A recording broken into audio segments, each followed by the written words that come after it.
Hello दोस्तों, मेरे YouTube channel general studies में आप सभी का स्वागत है। दोस्तों, इस रविवार को पिछले रविवार को मेरे द्वारा प्रैक्टिस सेट करवाया गया था। एक तो जो हमारा मेन ग्रुप है, ठीक है, उस पर करवाया गया था, उसका सॉल्यूशन मैं आप लोगों को दे चुका हूँ, ठीक है। इसके अलावा देखो एक और प्रैक्टिस सेट करवाया गया था जो कि टारगेट बेस यानी कि पेड ग्रुप पर करवाया गया था। तो उसका सॉल्यूशन मैं इस क्लास के माध्यम से आपको 50 प्रश्न, ठीक है, इस क्लास में, और 50 प्रश्न अगली क्लास में आपको उपलब्ध कराऊंगा। तो इसमें जो टॉपिक थे, पहले सबसे पहले टॉपिक की चर्चा करते हैं, ठीक है। कौन कौन से थे देखो। हिंदी में कौन कौन से टॉपिक थे? वर्णमाला, वर्तनी, विराम चिन्ह और पर्यायवाची शब्द, ठीक है, ये चार टॉपिक थे। और हिंदी कवि और लेखक जो हैं उसमें देखो सूरदास जी के बारे में, शैलेश मटियानी और महादेवी वर्मा, इनसे रिलेटेड टॉपिक थे, ठीक है। फिर देखो रीजनिंग में दिशा ज्ञान परीक्षण, कैलेंडर, दर्पण एवं जल प्रतिबिंब, ठीक है, ये टॉपिक दिए थे। फिर देखो भारत का इतिहास, इसमें उत्तर मौर्य काल से गुप्त काल तक, ठीक है। भूगोल में था भारत का भौगोलिक परिचय। राज व्यवस्था में देखो नीति निरसक तत्व और नागरिकता के संबंध में, ठीक है। समसामयिक जो घटना है उसमें फरवरी महीने का करंट अफेयर्स, उसमें राष्ट्रीय करंट अफेयर्स, अंतर्राष्ट्रीय और उत्तराखंड राज्य का करंट अफेयर्स, ठीक है।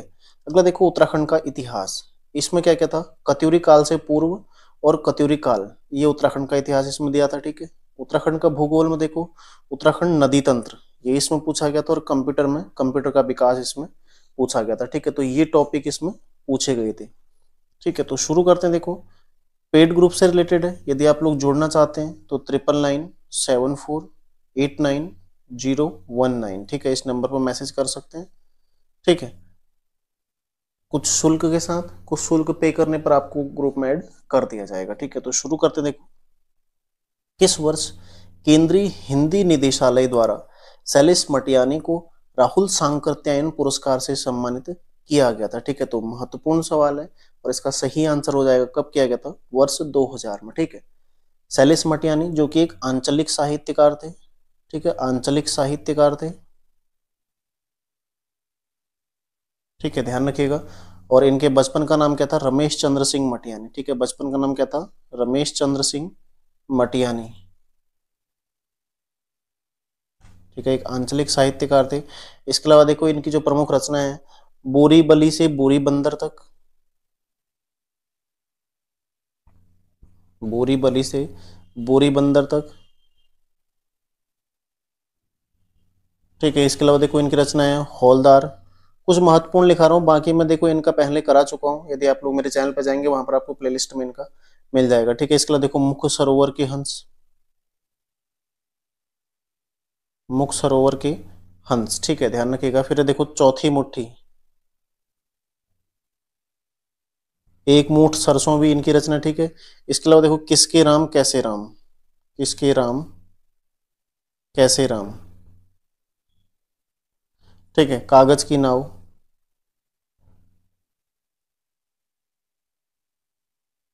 ये सब क्या है? इनकी महत्वपूर्ण रचना है, ठीक है, ध्यान रखिएगा। अगला प्रश्न है, देखो निम्नलिखित में से कौन सा उपन्यास शैलेश मटियानी द्वारा नहीं लिखा गया है, ठीक है। तो इसमें मुठभेड़, दूसरा देखो हौलदार, तीसरा कागज की नाव और कबूतर खाना। मुठभेड़, हौलदार और कबूतर खाना, ये तीनों क्या है? इनके उपन्यास है, ठीक है। जबकि कागज की नाव क्या है? इनकी अन्य रचनाओं में है, उपन्यास नहीं है, ठीक है, ध्यान रखिएगा। अगला देखो महादेवी वर्मा को उनकी रचना यामा के लिए किस वर्ष ज्ञानपीठ पुरस्कार दिया गया था? कब दिया गया था? 1982 में, ठीक है, यामा के लिए उन्हें ज्ञानपीठ अवार्ड दिया गया था। इसके अलावा देखो यदि इनकी अन्य रचनाएं आप देखते हैं, इसमें देखो निहार, ठीक है, निहार है, रश्मि, ठीक है, नीरजा, इनकी जो महत्वपूर्ण रचना है उसमें देखो नीरजा, ठीक है, सांध्य गीत, सांध्य गीत इनकी एक महत्वपूर्ण रचना है, ठीक है। दीप शिखा, ठीक है, दीप शिखा है। साथ ही देखो सप्तपूर्णा, ठीक है, सप्तपूर्णा, पथ के साथी, पथ के साथी, ये भी इनकी महत्वपूर्ण रचना है, ठीक है। अतीत के चलचित्र, अतीत के चलचित्र, ठीक है, ये भी इनकी रचना है। और साथ देखो स्मृति की रेखाएं, स्मृति की रेखाएं, तो इनकी महत्वपूर्ण रचनाएं ये सभी हैं, ठीक है, ध्यान रखिएगा। अन्य भी हैं जो महत्वपूर्ण है कुछ, वो मैंने आपको यहाँ पर लिखा है। देखो निहार, रश्मि, नीरजा, सांध्य गीत, ठीक है, स्मृति की रेखाएं, दीपशिका, सप्तपूर्ण, पथ के साथी और अतीत के चलचित्र, ठीक है। और 1982 में यामा के लिए इन्हें ज्ञानपीठ अवार्ड से सम्मानित किया गया था, ठीक है। अगला देखो, उत्तराखंड में महादेवी वर्मा संग्रहालय कहाँ स्थित है, ठीक है। महादेवी वर्मा संग्रहालय उत्तराखंड में कहाँ स्थित है, इसका सही आंसर हो जाएगा रामगढ़ में, ठीक है। 1936 में महादेवी वर्मा रामगढ़ आई थी और इन्होंने यहाँ पर मीरा मंदिर के नाम से, ठीक है, मीरा मंदिर के नाम से, तो क्वेश्चन बन सकता है मीरा मंदिर कहाँ पर स्थित था, ठीक है। मीरा मंदिर के नाम से एक बंगला अपने लिए बनाया था, ठीक है। उसी को वर्तमान में संग्रहालय के रूप में, ठीक है, महादेवी वर्मा संग्रहालय उसी को कहा जाता है, ठीक है, ध्यान रखिएगा। अगला देखो, निम्नलिखित में से कौन सी रचना महादेवी वर्मा द्वारा रचित नहीं है, ठीक है। पांचवा प्रश्न है, तो कौन सी नहीं, देखो हिमालय है, अतीत के चलचित्र और पथ के साथ, ये तीनों किसकी है, महादेवी वर्मा की। साहित्य का उद्देश्य महादेवी वर्मा द्वारा रचित नहीं है, ठीक है। निम्नलिखित में से कौन सी रचना सूरदास द्वारा रचित है, ठीक है। कौन सी रचना सूरदास द्वारा रचित है, सूर सागर भी है, साहित्य लहरी भी है, व्याहलो भी है, ठीक है। तो उपयुक्त सभी इसका सही आंसर हो जाएगा। इसके अलावा देखो, इनकी जो अन्य रचना है उसमें सूर सारावली, ठीक है, सूर सारावली जो महत्वपूर्ण है पूछी जा सकती है, और नल दमयंती, ठीक है, नल दमयंती जो कि महत्वपूर्ण है पूछी जा सकती है, ठीक है। सूरदास के गुरु यदि पूछे जाएंगे तो कौन है, वल्लभाचार्य, ठीक है। सूरदास के गुरु कौन है, वल्लभाचार्य हैं, ठीक है। सूरदास देखो, इन्हें वात्सल्य रस का सम्राट कहा जाता है, सूरदास जी को वात्सल्य रस का सम्राट कहा जाता है, ठीक है, वात्सल्य रस का सम्राट इनको कहा जाता है, ध्यान रखिएगा, काफी महत्वपूर्ण इंपोर्टेंट लाइन है, ठीक है। यूके ट्रिपल एस सी इस तरह के प्रश्न लगातार पूछता है। और देखो, इन्हें पुष्टि मार्ग का नायक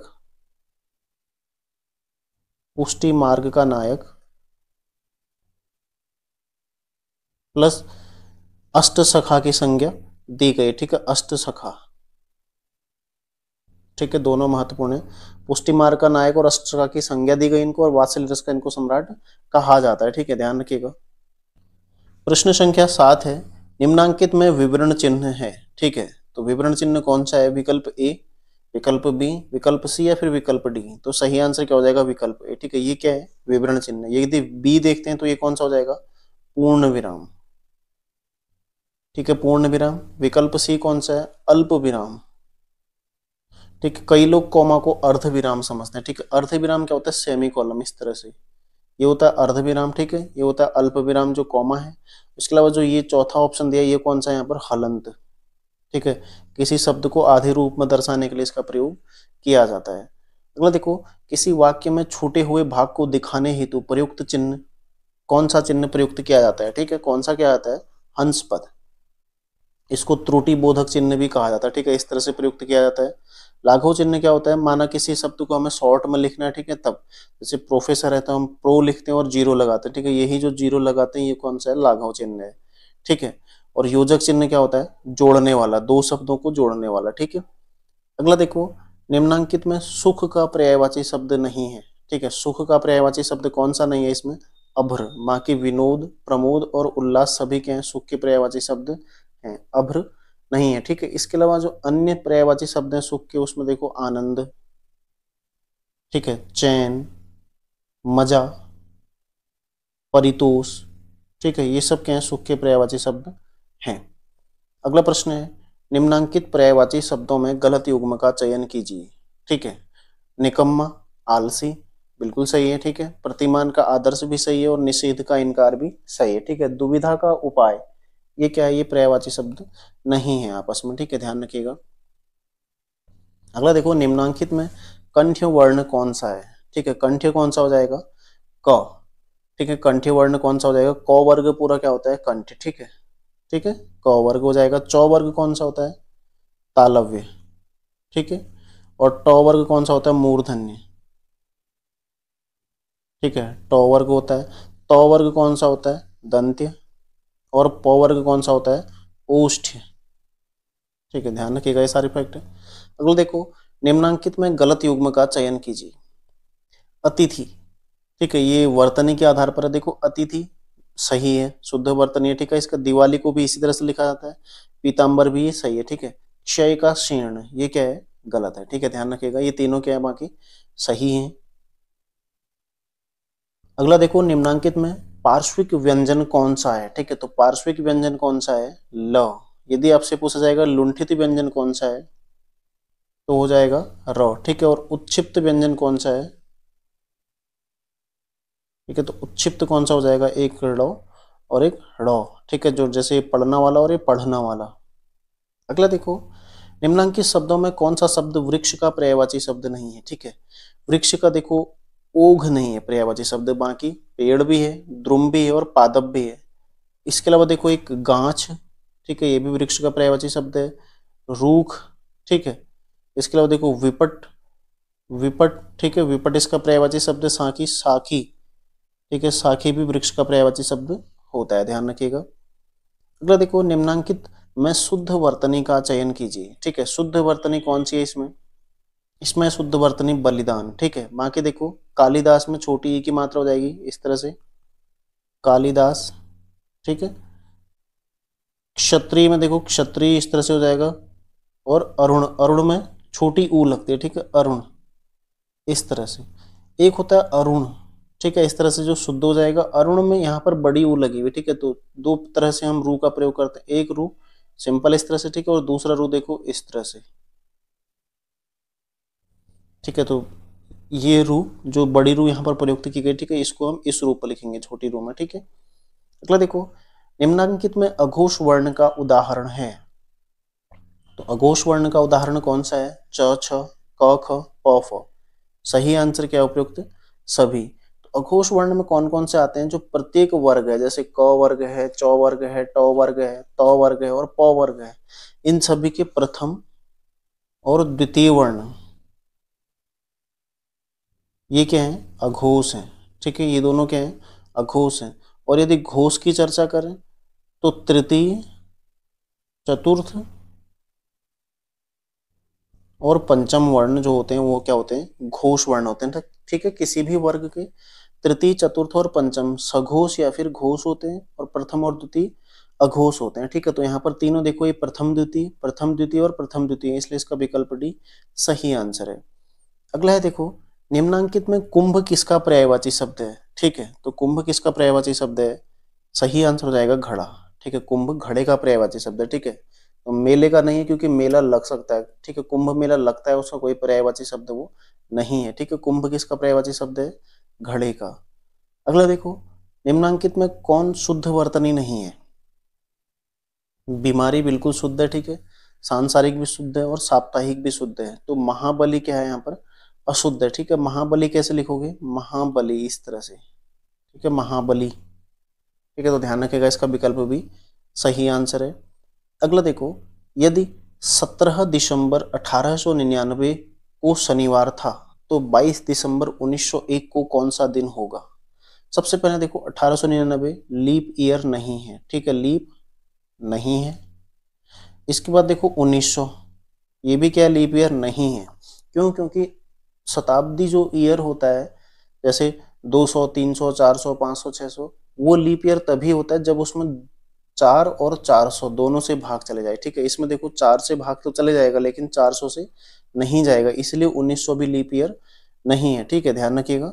1900 भी लीप ईयर नहीं है, और 1899 तो खैर नहीं है, 1900 नहीं है, ठीक है, और 1901 भी लीप ईयर नहीं है, ठीक है, और 1901 भी लीप ईयर नहीं है। सबसे पहले आपको ये चीजें जानकारी लग गई।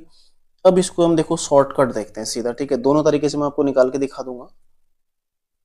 1899 के पश्चात 17 दिसंबर 1900 यदि आप देखते हैं, ठीक है, 1900, तो यहाँ पर क्या हो जाएगा, 17 दिसंबर 1900 को रविवार, क्योंकि एक ही दिन आगे जाएगा ना, लीप ईयर नहीं है। और ऐसे ही 17 दिसंबर 1901, ठीक है, 17 दिसंबर 1901 क्या हो जाएगा, सोमवार, ठीक है, क्या हो जाएगा, सोमवार हो जाएगा।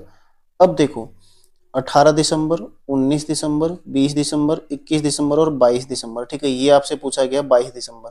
तो 18 को मंगल, 19 को बुध, 20 को बृहस्पति, 21 को शुक्र और 22 को शनिवार। तो सही आंसर क्या हो जाएगा इसका, शनिवार हो जाएगा, ठीक है। इस तरह से आपने देखना, देखो कभी भी आपसे शताब्दी ईयर यदि आता है किसी में निकालने के लिए, तो उसमें 4 + 400 दोनों से भाग जाना चाहिए, तभी वो लीप ईयर कहलाता है, वरना लीप ईयर नहीं होता है, ठीक है।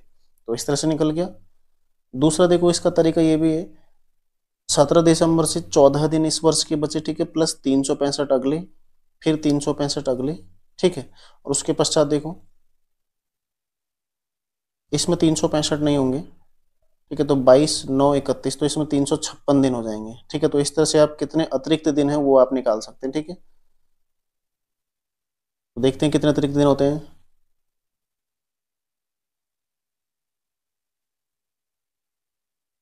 तो 735 ये हो रहा है, ठीक है, पुनः जोड़ लेते हैं, ठीक है। तो 735 ये सही हो रहा है। इसको देखो 7 से आप भाग दे दोगे, तो यदि 7 से आप भाग देते हो, 7 से 7 एकम 7, ठीक है, और 7 फिर 0, 7 पंचे 35, तो 105 बचता है, ठीक है। 105 को यदि आप भाग देते हो पुनः 7 से, तो ये हो जाएगा 15 से इसमें भाग चला जाएगा, ठीक है। तो मतलब जो शेष रह रहा है यहाँ पर देखो 0 0 रह रहा है, ठीक है, मतलब 0 अतिरिक्त दिन है। यहीं पर इसी परिस्थिति में हम इसको निकाल सकते हैं, ये वाला करने की आवश्यकता भी नहीं है, ठीक है। 735 में 7 से पूरा पूरा भाग चला गया तो 0 अतिरिक्त दिन रहा, ठीक है। और 0 अतिरिक्त दिन रहा मतलब जिस दिन शनिवार था वही दिन अगले 22 को भी होने वाला है, ठीक है। तो इसका सही आंसर क्या हो जाएगा, शनिवार हो जाएगा, ध्यान रखिएगा। अगला देखो, रवि अपने घर से निकला और साइकिल से दक्षिण की ओर 25 किलोमीटर गया, ठीक है। रवि अपने घर से निकला और साइकिल से 25 किलोमीटर दक्षिण की ओर गया, ठीक है, ये 25 किलोमीटर गया। बस स्टैंड पहुंचा, फिर वह बाईं ओर मुड़ा और 15 किलोमीटर गया। इसका मुख इधर है तो इसका बायां किधर होगा, इधर, ठीक है। 15 किलोमीटर गया, फिर वह बाएं, अब इसका मुख सामने की ओर तो बाएं किधर होगा, इधर, ठीक है, और 25 किलोमीटर गया। अब वह अपने मूल स्थान से कितनी दूर है, ये उसका मूल स्थान है यहाँ से, तो इसकी और इसकी दूरी क्या होगी, बराबर होगी। तो कितना हो जाएगा इसका सही आंसर, 15 किलोमीटर, ठीक है। विकल्प बी इसका सही आंसर है। अगला देखो, निम्नलिखित में से कौन पुष्यमित्र शुंग के राजपुरोहित थे, ठीक है। तो कौन थे, इसका सही आंसर क्या हो जाएगा, पतंजलि, ठीक है। पतंजलि पुष्यमित्र के राजपुरोहित थे, ठीक है। महाभाष्य के लेखक हैं पतंजलि, ठीक है। अगला देखो, अग्निमित्र निम्नलिखित में से किस वंश का शासक था। अग्निमित्र किस वंश का था, इसका सही आंसर है शुंग वंश का, ठीक है। जो पुष्यमित्र शुंग है उसका उत्तराधिकारी था अग्निमित्र, ठीक है, ध्यान रखिएगा आप लोग। और जो शुंग वंश है इसका अंतिम शासक कौन था, देवभूति, ठीक है। शुंग वंश का अंतिम शासक देवभूति था, ठीक है, ये भी आपने ध्यान रखना है। इसके अलावा देखो, इसके संबंध में एक जो रचना है वो भी लिखी गई है, कौन सी, मालविकाग्नि मित्रम, ठीक है, कालिदास द्वारा मालविकाग्नि मित्रम, ठीक है। तो इसमें जो मालविका और अग्निमित्र की कहानी इसमें दी गई है, ठीक है। मालविका कौन थी, जो विदर्भ का शासक था यज्ञसेन, उसकी बहन थी, और अग्निमित्र शुंग वंश का शासक था, ठीक है। इनकी कहानी उसमें दी गई है। अगला देखो, निम्नलिखित में से कौन शुंगकालीन कला का उदाहरण है, ठीक है। ये सभी हैं, मथुरा की यक्ष यक्षियों की मूर्तियां, ठीक है, नासिक का कार्ले के चैत्य, विदिशा का गरुड़ स्तंभ, साथ ही देखो भाजा का चैत्य एवं बिहार, ये भी है, ठीक है। भाजा का चैत्य एवं बिहार, ठीक है, ये भी है। और साथ ही देखो एक और है, नवा चैत्य मंदिर, ठीक है, अजंता का नवा चैत्य मंदिर, ठीक है, ये भी है, अजंता का नवा चैत्य मंदिर, ठीक है। ध्यान रखिएगा, ये सभी क्या है, जो शुंगकालीन कला है उससे संबंधित है। अगला प्रश्न देखो, निम्नांकित में किसके द्वारा आंध्र सातवाहन वंश की स्थापना की गई थी, ठीक है। इसका सही आंसर क्या हो जाएगा, सिमुक द्वारा। अगला प्रश्न देखो, निम्नलिखित में से कौन सा अभिलेख आंध्र सातवाहन वंश से संबंधित नहीं है, ठीक है। रानी नागनिका का नानाघाट अभिलेख संबंधित है, ठीक है। गौतमी बलश्री का नासिक गुहालेख ये भी संबंधित है। यज्ञश्री सातकर्णी का नासिक गुहालेख ये भी संबंधित है, ठीक है। तो कौन सा नहीं है, भरहुत का स्तंभ अभिलेख, ठीक है, ये कौन सा शुंग कालीन है, ठीक है, शुंग काल का है।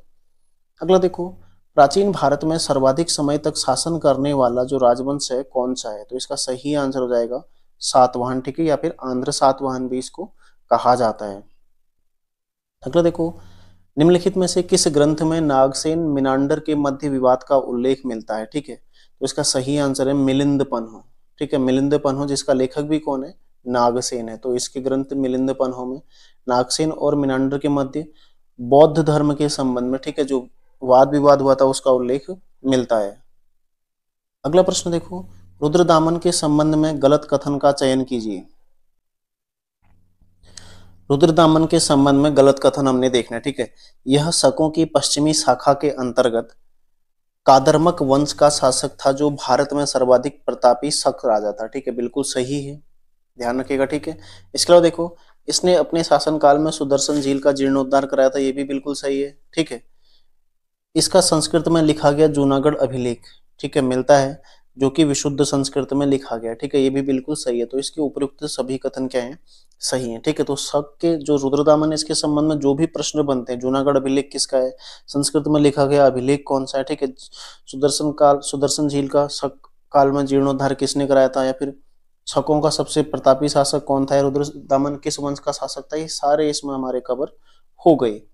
अगला देखो, कनिष्क किस वंश का शासक था, तो इसका सही आंसर हो जाएगा कुषाण वंश का, ठीक है। अगला देखो, कनिष्क के समय निम्न कथनों पर विचार कीजिए। इसकी द्वितीय राजधानी मथुरा थी, बिल्कुल सही है। कनिष्क के समय भारत में मूर्ति कला की गांधार शैली एवं मथुरा शैली का जन्म हुआ, ठीक है, ये भी सही है। इसी के समय में इन दोनों कलाओं का विकास हुआ था, मूर्ति कलाओं का, ठीक है। अगला देखो, तीसरा प्रश्न है, तीसरा इसमें तथ्य, कनिष्क को द्वितीय अशोक कहा जाता है, ठीक है। अलग अलग शासक हैं जिन्हें द्वितीय अशोक कहा जाता है। देखो, एक हर्षवर्धन को भी द्वितीय अशोक कहा जाता है, ठीक है, कनिष्क को भी कहा जाता है। कनिष्क ने चीन से रोम जाने वाले सिल्क मार्ग पर अपना नियंत्रण स्थापित किया था, ये भी पहले प्रश्न बन चुका है, ठीक है, यूके ट्रिपल एस इस प्रश्न को पूछ चुका है। तो इसके चारों तथ्य सही हैं, तो सही आंसर क्या हो जाएगा, चारों कथन क्या है इसके, सही है, ठीक है, सभी कथन सही है, ध्यान रखिएगा, ठीक है। इसके अलावा देखो, जो कनिष्क था, इसने केसर की उपाधि धारण की थी, ठीक है, इसकी उपाधि क्या थी, केसर या फिर सीजर, केसर या सीजर। और इसकी पहली राजधानी कौन सी थी, पहली राजधानी, ठीक है, प्रथम जो इसकी राजधानी थी, ये थी पेशावर, ठीक है, पेशावर, या फिर इसको क्या बोलते हैं, पुरुषपुर, ठीक है। द्वितीय राजधानी कौन सी थी, मथुरा थी। इसी के काल में देखो, कुंडलवन में चतुर्थ बौद्ध संघ थी, ठीक है, चतुर्थ बौद्ध संगीति का आयोजन हुआ था। इसके अलावा देखो, इसने 78 ईस्वी में एक संवत चलाया था, शक संवत, ठीक है, शक संवत चलाया था, जो अभी भारत का राष्ट्रीय पंचांग भी है, ठीक है। तो काफी महत्वपूर्ण फैक्ट इसके बारे में सभी। अगला देखो, निम्न राजाओं एवं उन निम्न रचनाओं एवं उनके रचनाकारों के आधार पर गलत युग्म का चयन कीजिए, ठीक है। नाट्यशास्त्र भरत मुनि, बिल्कुल सही है। मिलिंद पन्हो नागसेन, ये भी सही है, ठीक है। और सौंदरानंद अश्वघोष, ये भी सही है, ठीक है। जो गलत है, चारुदत्ता, चारुदत्ता के लेखक कौन है, भास, ठीक है, हाल नहीं होंगे, भास होंगे। इसके अलावा देखो, भास ने उरुभंग, उरुभंग प्लस स्वप्न वासव दत्ता, ठीक है, स्वप्न वासव दत्ता, इसकी रचना भी इन्होंने की थी, ठीक है, स्वप्न वासव दत्ता और उरुभंग की। नाट्य शास्त्र के लेखक कौन है, भरत मुनि है, ठीक है। मिलिंद पन्हो नागसेन, बिल्कुल सही है। सौंदरानंद प्लस इनकी एक और रचना थी, बुद्ध चरित्र, बुद्ध चरित्र, ठीक है, अश्वघोष की रचना थी। यहाँ पर जो हाल दिया गया है, ये कौन था, एक आंध्र सातवाहन वंश का शासक था, ठीक है। इसने कौन सी लिखी है, गाथा सप्तशती, ठीक है, गाथा सप्तशती इसकी रचना है, काफी महत्वपूर्ण, ठीक है, गाथा सप्तशती पहले पेपरों में पूछी भी गई है, ठीक है, काफी महत्वपूर्ण ये रचना है। अगला देखो, गुप्त काल में तांबे की मुद्राओं को किस नाम से जाना जाता था, ठीक है। तो इसका सही आंसर हो जाएगा मासक। रूप का या फिर रूप्य का किसको कहा जाता था, ये थी चांदी की मुद्राएं, और दिनार सोने की, ठीक है, सोने की मुद्राएं दिनार, चांदी की मुद्राएं रूप का या रूप्य का, ठीक है। अगला देखो, गुप्त वंश का वास्तविक संस्थापक किसे माना जाता है, तो इसका सही आंसर हो जाएगा चंद्रगुप्त प्रथम को, ठीक है, चंद्रगुप्त प्रथम को गुप्त वंश का वास्तविक संस्थापक माना जाता है। 319 में ये शासक बना था, ठीक है, 319 ईस्वी में ये शासक बना था। और इसने गुप्त संवत भी चलाया था इसी दौरान, ठीक है, गुप्त संवत भी इसके द्वारा 319 में चलाया गया था। अगला देखो, सर्वप्रथम किस गुप्त शासक द्वारा चांदी के सिक्के चलाए गए थे, तो इसका सही आंसर भी क्या है, चंद्रगुप्त प्रथम ही है, ठीक है। अगला देखो, ये रीजनिंग का सवाल है, एक्स क्या है, वाई क्या है, एक्स के पूर्व में, ठीक है, तो वाई क्या है, एक्स के पूर्व में है, ठीक है। जो जेड के क्या है, उत्तर में, तो जेड नीचे हो जाएगा। यदि पी जेड के दक्षिण में, तो पी नीचे हो जाएगा, ठीक है। तो पी वाई के किस दिशा में, तो पी की दिशा हमने बतानी है, तो सही आंसर क्या हो जाएगा, देखो, पी का दक्षिण हो गया, पी का पश्चिम हो गया, तो दक्षिण और पश्चिम, यानी कि दक्षिण पश्चिम आएगा, ठीक है। विकल्प देखते हैं हम, उत्तर दक्षिण, दक्षिण पूर्व और उत्तर पूर्व, तो इसमें विकल्प नहीं है, ठीक है, ये क्या हो जाएगा दक्षिण पश्चिम। इसमें सभी विकल्प क्या है, गलत दिए गए हैं, ठीक है। तो दक्षिण एक को हम दक्षिण यहाँ पर पश्चिम लिख लेते हैं, ठीक है, सही आंसर क्या हो जाएगा दक्षिण पश्चिम, ठीक है। हालांकि आंसर क्यों मेरे द्वारा इसको सुधार दिया गया था। अगला देखो, 31 दिनों के किसी माह में 16 तारीख को बृहस्पतिवार पड़ता है, उस महीने का आखिरी दिन कौन सा होगा, ठीक है। यदि आप 16 तारीख में देखते हैं, देखो 16 से पहले 9 तारीख को बृहस्पतिवार पड़ेगा और 2 तारीख को पड़ेगा, 16 के पश्चात देखो 23 को बृहस्पतिवार पड़ेगा और 30 को बृहस्पतिवार पड़ेगा। टोटल कितने दिन है, 31। इसका मतलब 31 को क्या हो जाएगा, शुक्र हो जाएगा, ठीक है। अब देखो यहाँ पर 3 को शुक्र, 10 को शुक्र, ठीक है, और 17 को शुक्र हो जाएगा, 24 को शुक्र और 31 को, मतलब कुल 5वां शुक्रवार पड़ रहा है। देखो 3, 10, 17, 24 और 31, तो सही आंसर क्या हो जाएगा 5वां शुक्रवार, ठीक है। रीजनिंग में देखो कैलेंडर काफी आसान होता है, ठीक है, बहुत आसान होता है कैलेंडर, आपको बस थोड़ा सा समझने की जरूरत है। किस गुप्तकालीन शासक को कविराज कहा गया है, ठीक है, कविराज किसको कहा गया है, इसका सही आंसर हो जाएगा समुद्रगुप्त को, ठीक है। कविराज किसको कहा गया है, समुद्रगुप्त को कहा गया है। अगला देखो, गुप्त काल में सोने की मुद्रा को क्या कहा जाता था, अभी हम ऊपर चर्चा कर चुके हैं, ठीक है। सोने की मुद्रा दीनार, रूपक या रुपये का चांदी की मुद्रा, ठीक है, और मासक तांबे की मुद्रा। अगला प्रश्न है, सती प्रथा का पहला उल्लेख कहाँ से मिलता है, ठीक है। इसका सही आंसर हो जाएगा ऐरण अभिलेख से। कहाँ से मिलता है, ऐरण अभिलेख, ठीक है। ऐरण अभिलेख जो कि 510 ईस्वी का है, किसका है, भानुगुप्त का, ठीक है, भानुगुप्त का ऐरण अभिलेख, इससे सती प्रथा के संबंध में पहली जानकारी मिलती है, ठीक है। अगला देखो, किस काल में सोने के सर्वाधिक सिक्के जारी किए गए थे, सोने के सर्वाधिक सिक्के जो जारी हुए थे वो हुए थे, देखो कुषाण काल, गुप्त काल में, ठीक है, गुप्त काल में सर्वाधिक हुए थे, ठीक है। कुषाण काल में सबसे ज्यादा शुद्ध शुद्ध सोने के सिक्के, और पहली बार हिंद यवन काल में, ठीक है, पहली बार जो सोने के सिक्के जारी हुए हिंद यवन काल में, कुषाण काल में सर्वाधिक शुद्ध जारी हुए और गुप्त काल में सर्वाधिक मात्रा में जारी हुए, ठीक है। तीनों फैक्ट आपने ध्यान रखने हैं। अगला देखो, अंतर्राष्ट्रीय बौद्धिक संपदा सूचकांक 2023 में भारत की रैंक क्या है, तो इसका सही आंसर हो जाएगा बी, ठीक है। भारत की रैंक क्या है, 42वीं है, ठीक है।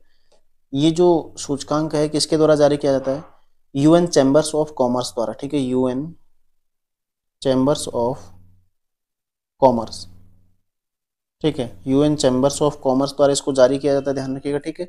और इसमें कुल 55 देश इस वर्ष शामिल थे, जिनमें से भारत की रैंक कौन सी है, 42वीं रैंक है, ठीक है। अगला देखो, हाल ही में निम्नलिखित में से किस स्थान पर अंतर सीमांत स्कीइंग प्रतियोगिता, इसका आयोजन कहाँ पर हुआ था, औली में, ठीक है, किसके द्वारा किया गया था, आईटीबीपी के द्वारा, ठीक है। तो फरवरी मास में औली में इसका आयोजन किया गया था। अगला देखो, उत्तराखंड राज्य का पहला सगंध उत्कृष्टता केंद्र कहाँ स्थापित किया गया, सही आंसर हो जाएगा सेलाकुई में, ठीक है। कब उद्घाटन हुआ था, 22 फरवरी 2023 को इसका उद्घाटन धामी जी ने किया था, ठीक है, ध्यान रखिएगा।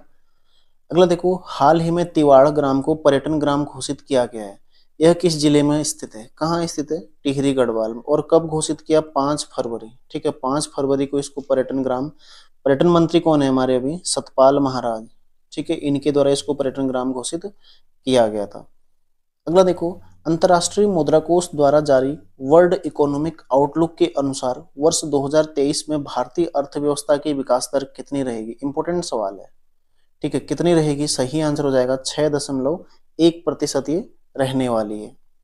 अगला प्रश्न है, हाल ही में कौन सा देश अंतर्राष्ट्रीय सौर गठबंधन का नया सदस्य बना है, ठीक है, अंतर्राष्ट्रीय सौर गठबंधन का नया सदस्य कौन सा देश बना है, इसका सही आंसर हो जाएगा, देखो कांगो गणराज्य, ठीक है, कांगो गणराज्य अंतर्राष्ट्रीय सौर संगठन का नया देश बना है, ठीक है। फरवरी 2023 में निम्नलिखित में से किस स्थान पर मध्य क्षेत्रीय परिषद की 15वीं बैठक का आयोजन किया गया था, मध्य क्षेत्रीय परिषद की 15वीं बैठक कहाँ हुई थी, देहरादून में हुई थी, ठीक है, फरवरी महीने में देहरादून में आयोजित की गई थी, ठीक है। और जो क्षेत्रीय परिषदें होती हैं इनका अध्यक्ष कौन होता है, गृह मंत्री, ठीक है। इस तरह से प्रश्न आता है, क्षेत्रीय परिषदों का अध्यक्ष कौन होता है, आपसे पूछ लेगा जीएसटी परिषद का अध्यक्ष कौन होता है, वो होता है देखो वित्त मंत्री, ठीक है, जीएसटी परिषद वित्त मंत्री। और क्षेत्रीय परिषद गृह मंत्री। और मध्य क्षेत्रीय परिषद की 15वीं बैठक कहाँ पर हुई थी? देहरादून में हुई थी। ठीक है, ध्यान रखिएगा। अगला देखो, किस टीम द्वारा महिला T20 वर्ल्ड कप 2023 जीता गया? तो किसके द्वारा जीता गया? सही आंसर है ऑस्ट्रेलिया। उपविजेता कौन रहा? उपविजेता कौन रहा था इसका? दक्षिण अफ्रीका। ठीक है, दक्षिण अफ्रीका। आयोजन कहाँ हुआ था?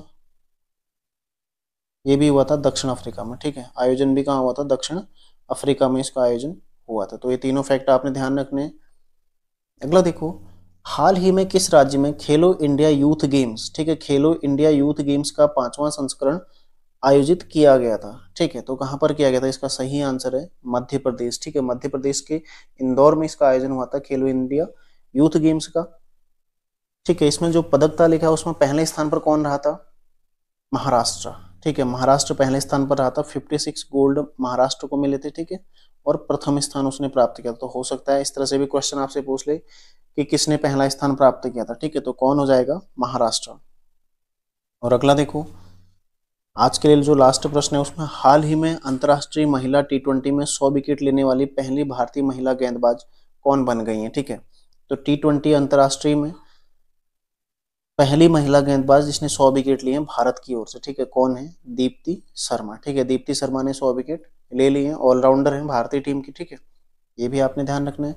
तो ये हो गए देखो 50 प्रश्न आप लोगों के लिए। यदि आप लोग टारगेट बेस्ड प्रैक्टिस सेट से जुड़ना चाहते हैं तो मेरा नंबर है 9997 ठीक है 89019। इस पर आप लोग मेरे को मैसेज कर सकते हैं। ठीक है, कुछ शुल्क आपको अदा करना पड़ेगा, उसके पश्चात मैं आपको उसमें ऐड कर दूंगा। साथ ही देखो, हमारा जो प्रैक्टिस सेट प्रॉपर निःशुल्क आता है वो आपको मिलता रहेगा दूसरे ग्रुप में। ठीक है, और इसके अलावा यदि आप लोग देखो अन्य चीजें ग्रुप सी से संबंधित पढ़ना चाहते हैं तो मेरे चैनल पर आपको ढेर सारा मटेरियल है जो मिल जाएगा तैयारी के लिए। ठीक है, रिवीजन के लिए आपको देखो जिला दर्शन सीरीज है जो आपके लिए महत्वपूर्ण होगी। ठीक है, लास्ट में रिवीजन के लिए जिला दर्शन है, प्लस परीक्षा वाणी सीरीज है, वो भी आपके लिए काफी महत्वपूर्ण होगी रिवीजन के लिए। ठीक है, परीक्षा वाणी सीरीज है, जिला दर्शन सीरीज है, दोनों काफी महत्वपूर्ण। ठीक है, इसके अलावा देखो एक और सीरीज मेरे द्वारा जो बीच में चलाई गई थी वो थी वर्दी का सपना। वर्दी का सपना, तो इसको आप लोग देखना, यहाँ भी आपको काफी सारा जीएस आपका कवर इसमें हो जाएगा। ठीक है, तो इनसे आप लोग जुड़ सकते हैं। साथ ही अगले जो 50 प्रश्न है वो आपको मैं अगली क्लास में उपलब्ध कराऊंगा। ठीक है, तो मिलते हैं नेक्स्ट क्लास में। तैयारी करते रहिए। धन्यवाद।